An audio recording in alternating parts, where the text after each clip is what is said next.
A man from Abergavenny who survived the 7/7 bombings in London is calling for more people to report incidents of abuse towards disabled people.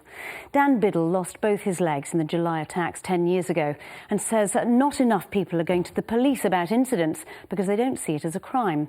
Paul Heaney reports. Dan Biddle didn't always need a wheelchair.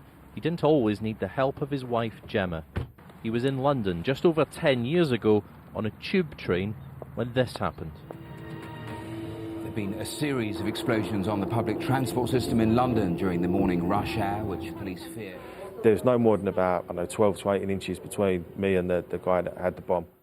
A huge explosion, and I was blown off my feet through the train doors and into the tunnel. As a result of that, I ended up losing both my legs. I lost an eye. I was set on fire, and I was fully conscious the whole time, so I've got a complete recollection. Since the 7/7 bombing, Dan has rebuilt his life, back at work, living in Monmouthshire and managing the psychological effects of what he's been through. But he's also had to manage abuse, dished out, he says, because he's disabled. We'd gone to a local tip to get rid of some rubbish, and there was a lady in a car next to us, and she turned around and basically called me a lazy few swear words involved, and said that it's always the women doing stuff and the blokes just sit there and don't do anything.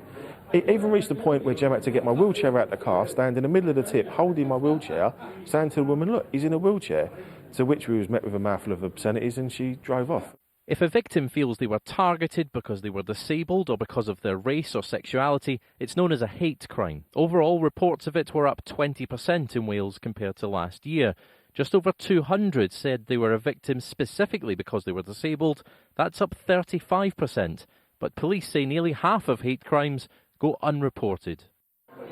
Events like this one in Cwmbran have been taking place across Wales all week when it comes to hate crime and raising awareness of it. But what's also being encouraged here today is when there are incidents involving disabled people, that no matter how insignificant people think it is, they should report it, because that might encourage other people to come forward. We've got big cases we've discussed this morning where the police should have intervened earlier, but they're not recorded as hate crime, it's just an incident. But they grow and grow, and then we see tragedies at the end of it, so we've got to get in earlier. Disableism exists, like racism, ageism, sexism. There is disableism, but many people don't believe that it's happening. Dan says he was listened to by the police and hopes by telling his story it will give both victims and witnesses the confidence to come forward too. Paul Heaney reporting.